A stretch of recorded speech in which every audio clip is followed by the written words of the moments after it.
Assalamualaikum warahmatullahi wabarakatuh. Alhamdulillah kita dapat bertemu kembali untuk berbagi statistik, dan pada kesempatan kali ini saya akan sedikit memberikan tutorial tentang OpenJump dan Geoda sebagai alat analisis data spasial berbasis area baik SAR maupun SEM. Dan untuk analisis nanti saya akan menggunakan data ujian nasional SMA di Provinsi Jawa Timur dengan 4 variabel bebas, yaitu persentase guru SMA yang tersertifikasi, persentase SMA terakreditasi A, persentase guru SMA yang berpendidikan minimal S1, dan X4-nya persentase jumlah siswa SMA swasta. Untuk memulainya kita buka dulu OpenJump. Oke, kita klik OpenJump ya. Nah, tujuan dari OpenJump ini adalah untuk menggabungkan data dengan peta. Jadi kita mempunyai data yang kita masukkan ke dalam peta yang sudah ada. Oke, yang pertama kita buka dulu petanya, karena tadi kita menganalisis data ujian nasional di Provinsi Jawa Timur. Kita buka peta Jawa Timur, kita klik open di sini ya, klik ya. Oke, di sini ada peta Jawa Timur, klik ya. Di sini kita pilih yang SHP. Oke, kita sudah mempunyai peta Jawa Timur. Oke ya, dan selanjutnya kalau kita klik di sini ya, kita klik view edit atribut ya. Oke. Di sini kita mempunyai data yang hanya terkait dengan simbol.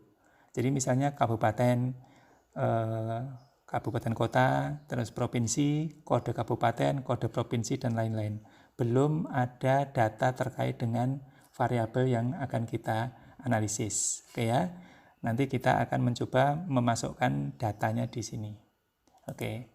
Nah, selanjutnya kita memerlukan data yang akan dimasukkan ke dalam peta. Oke ya. Nah, kita siapkan dulu data. OpenJump akan menerima data dengan format CSV. Untuk itu data kita ubah dulu dalam format CSV. Kita sudah menyediakan data di sini. Ini dalam format doc ya. Oke, masih dokumen di sini. Kita ubah ke format CSV. Kita blok saja data kita. Ya, oke. Oke, kita blok semua data. Klik layout. Klik convert to text. Oke, kita pilih other. Ini ada koma karena memang CSV ya. Oke, kita klik saja oke. Nah, selanjutnya kita copy. Kita paste di Excel ya. Oke, paste. Nah, di Excel sudah mempunyai data format yang kita tentukan nantinya. Kita save as ya, save as. Oke, di folder yang sama saja tadi di area. Oke, namanya kita buat sesuai saja, berarti data UN gitu aja, data UN. Tetapi tipe datanya kita buat CSV, delimited. Oke, save. Oke, kita klik oke, klik yes. Nah, sekarang kita sudah mempunyai data formatnya CSV. Oke ya. Nah, sekarang kita buka data yang sudah kita simpan tadi, open, klik open. Kita buka di D area ya, di D area. Nah, ini sudah ada data UN tadi kita sudah simpan. Kita klik, kita next di sini, finish. Oke, sekarang di working sudah tambah ada data UN, ada peta. Jadi sudah ada data, sudah ada peta. Nah, tujuan dari OpenJump ini menggabungkan dari data dan petanya. Oke, yang pertama harus kita lakukan adalah kita mengubah tipe data dulu. Oke ya, kita klik aja ini datanya. Data kita klik view, edit atributnya. Oke, nah di sini data yang sudah kita punyai adalah kabupaten kota, ada kode. Dan kode ini harus match dengan kode yang di peta, karena inilah alat untuk sinkronisasi nantinya. Dan ini ada data Y, ada X1, X2, X3, X4. Nah, yang utama harus kita lakukan adalah kita mengubah atau menentukan tipe dari masing-masing data ini. Jadi kita klik kanan dulu, klik kanan. Oke, kita editable, klik editable. Oke, sudah ada ini editable. Kita ke data lagi, kita klik kanan lagi, kita view atau edit skema. Klik lagi ini. Oke. Nah, disinilah yang harus kita ubah tipe datanya. Jadi misalnya kabupaten kota tipenya string, sudah sesuai ya. Nah, di kode ini tipe datanya harus integer. Dan nanti di peta juga harus integer untuk kode yang mau disinkronkan. Jadi kita klik di sini, ini pilih integer. Oke ya. Nah, sementara Y, X1, X2, X3, X4, karena bilangan real kan ini, kita ubah tipe datanya menjadi double. Ini double, semuanya double. Oke. X3-nya double, X4-nya juga double. Oke. Nah, geometri ini dibiarkan saja karena ini menentukan status lokasinya nantinya. Oke ya, jadi dibiarkan aja geometri sama dengan geometri. Kita apply change-nya. Oke, berarti data sudah berubah tipenya. Oke ya. Oke, nah selanjutnya apakah di peta juga kode sudah integer? Karena yang di peta yang dibutuhkan hanya apa itu kodenya saja. Kita cek aja. Ini Jawa Timur, Jatim kita klik edit atau view edit atribut ya. Kita klik saja. Oke, ternyata kita sudah mempunyai data seperti yang tadi saya sampaikan. Kita klik kanan, editable dulu. Kita klik editable. Klik kanan lagi, view edit skema. Kondisinya seperti ini. Sebenarnya yang kita butuhkan hanya kode saja di sini. Jadi kode yang kita gunakan adalah kode kabupaten. Jadi misalnya geometri dibiarkan aja geometri, ini defaultnya. Nama kabupaten string sudah, nama provinsi string nggak apa-apa. Nah, kode kabupaten inilah yang harus diubah menjadi integer. Karena kalau tidak integer nanti tidak akan pernah muncul waktu join tabel. Oke, kode provinsi sebenarnya kalau memang nanti digunakan provinsi, kita juga harus mengubah menjadi integer. Tapi kita cukup dengan kabupaten saja. Karena yang kita butuhkan kode kabupaten. Oke ya, kita apply change di sini. Oke, perubahan tipe data sudah selesai. Nah, selanjutnya adalah kita menggabungkan antara data dengan peta. Nah, bagaimana cara menggabungkan? Kita klik tool di sini. Oke ya, di sini ada edit atribut, langsung ke join tabel. Oke, klik join tabel. Oke. Nah, di sini ada base layer-nya. Base layer-nya ini yang atas ini peta, yang bawah ini atribut atau datanya. Oke ya. Petanya sudah tadi Jatim ya, dengan kodenya sudah otomatis ini muncul ya, karena yang integer cuma satu, nggak ada pilihan lainnya. Tapi ketika ada pilihan lain kemungkinan harus kita pilih. Oke ya. Nah, sementara untuk data tadi kita tuliskan data UN. Nah, di sini satu-satunya integer juga kode, jadi nggak usah dipilih karena sudah otomatis, karena yang integer cuma kode saja. Oke, karena sudah sesuai kita klik OK. Oke, nah inilah hasil dari penggabungan. Nah, kemungkinan ada dua yang muncul, jadi join result dan unmatch. Nah, ketika ada yang unmatch atau tidak match, itu kemungkinan karena kodenya ada yang tidak sinkron. Ya, ada kode yang tidak match antara peta sama data. Nah, itu mestinya bisa dibetulkan dulu, atau memang ketika tidak dibutuhkan bisa dihapus. Oke ya. Nah, karena ini cuma muncul satu, artinya apa? Semua kode sudah match antara peta dan data, berarti kita sudah selesai di sini. Ini kalau kita klik di sini, kita view di sini klik, ya. Ternyata kita sudah mempunyai data yang lengkap, baik informasi tentang kabupaten, kota, sampai ke datanya. Berarti sudah lengkap di sini.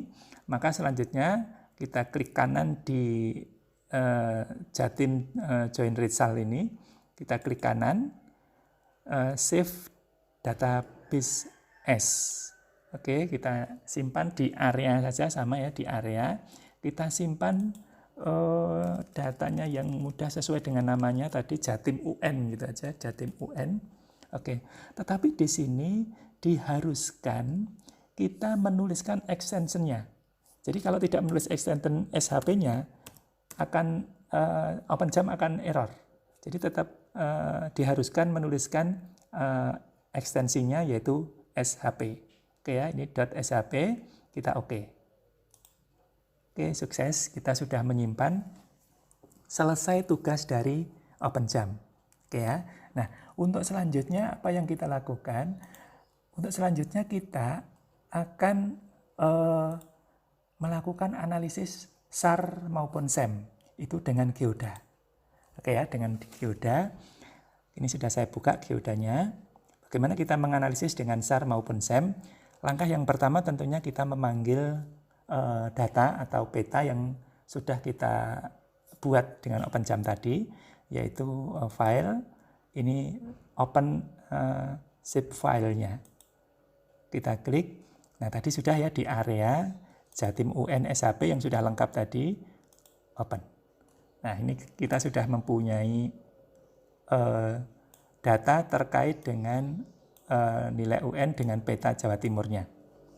Oke ya, nah selanjutnya bagaimana langkah pertama kita untuk analisis? Tentunya seperti yang di teori sebelumnya saya sampaikan, yang pertama tentunya kita meng-create atau membuat suatu pembobot dari spatial area ini. Jadi kita klik aja tool di sini, kita klik di sini ada weights-nya. Nah, kita klik create di sini. Oke, create. Nah, perhatikan di sini ada ID dari variabelnya. ID-nya tadi kode ya, kita tulis kode. Sebenarnya boleh dua-duanya ini sama ini. Kita pilih aja kode di sini. Jenis pembobotnya. Nah, pembobotnya kita boleh pilih queen. Queen itu artinya persinggungan sudut atau sisi. Jadi dua-duanya diakui. Kalau rock itu berarti hanya sisi saja. Kita pilih misalnya kita pilih queen saja. Itu ya. Oke, nah selanjutnya ini sudah selesai untuk pemilihan, kita create di sini. Oke, nah di sini diminta untuk menyimpan pembobotnya. Nah matrik pembobotnya kita simpan di area, di folder area. Ini nggak perlu ditulis extensionnya karena extension nanti gal ya. Ditulis .gal juga nggak apa, kalau tidak ditulis pun nggak apa-apa. Oke, langsung kita save saja di sini. Oke, sukses. Nah, kita sudah mempunyai matrik pembobotnya. Oke, untuk selanjutnya adalah kita memastikan apakah data ini memang layak untuk dianalisis dengan spatial autoregressive atau spatial error model. Nah, untuk itu yang pertama kita uji apakah ada spatial dependensinya. Ya, untuk itu diuji dengan, kalau di teori sebelumnya saya sampaikan dengan Moran E. Kita klik aja space di sini, univariate Moran E. Oke, apa yang mau kita uji? Yang kita uji autokorelasinya, responnya. Oke, responnya kita klik. Oke, nah di sini kita sudah bisa menguji apakah ada autokorelasi antar respon atau respon dari suatu wilayah dengan respon wilayah yang lain, apakah ada autokorelasinya. Nah, nilai Morans I-nya 0,57. 12614. Nah, untuk melihat signifikansinya kita klik kanan saja di sini, display statistik. Nah, kita lihat di sini ternyata nilai P value-nya adalah sangat kecil, 3,89 kali 10 pangkat negatif 7. Artinya lebih kecil daripada alfa. Kesimpulannya H0 ditolak. Ketika H0 ditolak maka terdapat autokorelasi variabel respon. Oke ya, berarti cukup untuk menguji autokorelasinya. Untuk selanjutnya berarti kita sudah layak untuk diolah dengan spasial berbasis area ini. Nah, selanjutnya kita analisis, kita klik metode ini, klik regression. Nah, di sini tinggal kita memasukkan variabelnya, variabel dependennya atau responnya Y, kita klik di sini. Sementara covariat atau variabel bebasnya kita klik semuanya, X1, X2, X3, X4. Oke. Selanjutnya kita klik di sini, kita pilih matrik pembobotnya. Tadi sudah ya, sudah disimpan di area jatim.un.gal sudah ya. Nah, di sini modelnya cuma ada 3 pilihan di sini. Jadi ada klasik. Klasik itu regresi global, ada spatial lag artinya SAR, spasial atau regresif, dan spatial error atau spatial error model. Tentunya kita nyoba misalnya spatial ya, spatial lag-nya kita klik aja di sini, kita jalankan. Oke, kita jalankan. Nah, ini hasilnya. Hasilnya seperti ini. Ternyata hal pertama yang muncul di sini adalah informasi terkait dengan analisis. Contohnya berapa banyaknya variabel bebas, berapa banyaknya observasi dan sebagainya. Termasuk di sini ada kita mempunyai R-square ya 0,74 atau sekitar 74,5%. Ini yang perlu diingat ya, R-square-nya nanti kita bandingkan dengan SEM, lebih bagus yang mana. Ketika R lebih tinggi, mestinya lebih baik ya. Oke, AIC-nya kita perhatikan juga, ini 193,119. 193 nanti kita bandingkan dengan SEM ya. Oke. Dan di sini ada estimasi dari koefisien, baik koefisien betanya maupun koefisien dari spasial atau rho-nya ya. Ini sebenarnya rho sudah ditulis di sini tapi ini ditulis lagi ya. Oke. Nah, kita lihat dari sekian, nanti menjadi modelnya tinggal memasukkan nilai-nilai koefisien ini. Dari 4 variabel bebas ternyata hanya ada 2 variabel bebas yang signifikan. Kalau kita lihat hanya ini. Ya, jadi variabel yang mempengaruhi nilai UN ya, nilai UN adalah X2 itu persentase SMA terakreditasi A, dan X3 persentase guru SMA yang berpendidikan minimal S1. Ini yang signifikan. Sementara X1 dan X4 tidak signifikan. Termasuk rho, nilai rho-nya sangat kecil probabilitasnya, berarti ditolak. Artinya apa? Artinya memang keberadaan variabel spasialnya atau faktor spasialnya signifikan. Jadi untuk prediksi dari atau nilai UN dari suatu wilayah juga ditentukan oleh wilayah yang lain, tergantung kepada respon dari wilayah yang lain. Oke ya, jadi ini signifikan juga pengaruhnya wilayah lain untuk nilai ujian nasional di wilayah tersebut. Oke ya. Nah, sekarang kita lanjutkan ke analisis uji prasyaratnya, sebenarnya uji awalnya. Ini ada Bridge-Pagan. Bridge-Pagan itu untuk menguji heterogenitas spasialnya. Ternyata kalau kita lihat, sangat besar ya, 0,32 artinya 32%, sehingga H0 tidak ditolak, sehingga memang tidak ada heterogenitas spasial. Seperti di video sebelumnya saya sampaikan, kalau ada heterogenitas spasial, layak juga dianalisis dengan spasial titik, seperti geographically weighted regression, atau kalau Poisson GWPR, dan lainnya. Nah, sementara uji spasial lag dependency atau dependensi spasial, ini ternyata diperoleh probabilitasnya sangat kecil, yang lebih kecil dari alfanya. Maka H0 ditolak. Sehingga memang dalam kasus ini terdapat dependensi spasial. Ya, terdapat dependensi spasial sehingga memang SAR ini layak untuk menganalisis data ini. Oke ya. Nah, sekarang coba kita menuju ke spatial error. Tinggal klik aja di spatial error ini, kita run, kita bandingkan. Nah, sebenarnya sama, tampilannya hampir sama, cuma kalau kita lihat R-nya, tadi 74 ya, sekarang ini 70,78.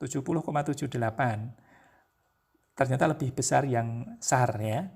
Oke, termasuk AIC-nya. AIC-nya tadi 193, ini 197, lebih kecil yang SAR. Berarti memang SAR lebih bagus daripada SEM. Oke ya. Nah, kalau melihat koefisiennya, ini juga sudah lengkap antara koefisien yang beta globalnya dengan koefisien yang berkaitan dengan spasial, yaitu lambdanya segini. Kalau kita lihat, ternyata sama. Yang signifikan hanya X2 dan X3 saja. Termasuk lambdanya, faktor spasialnya juga signifikan. Oke ya. Nah, untuk tesnya saya kira juga sama. Ternyata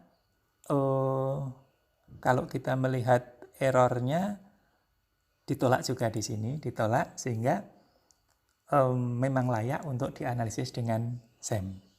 Oke ya, saya kira itu kesimpulannya apa? Kesimpulannya pemodelan ini menghasilkan suatu model di mana yang signifikan hanya 2 variabel bebas, yaitu X2 dan X3, dan faktor spasial juga signifikan, sehingga memang nilai ujian nasional suatu wilayah dipengaruhi oleh wilayah yang lain yang bertetanggaan atau bersinggungan di sekitarnya. Oke, saya kira itu, semoga bermanfaat. Kita tutup. Assalamualaikum warahmatullahi wabarakatuh.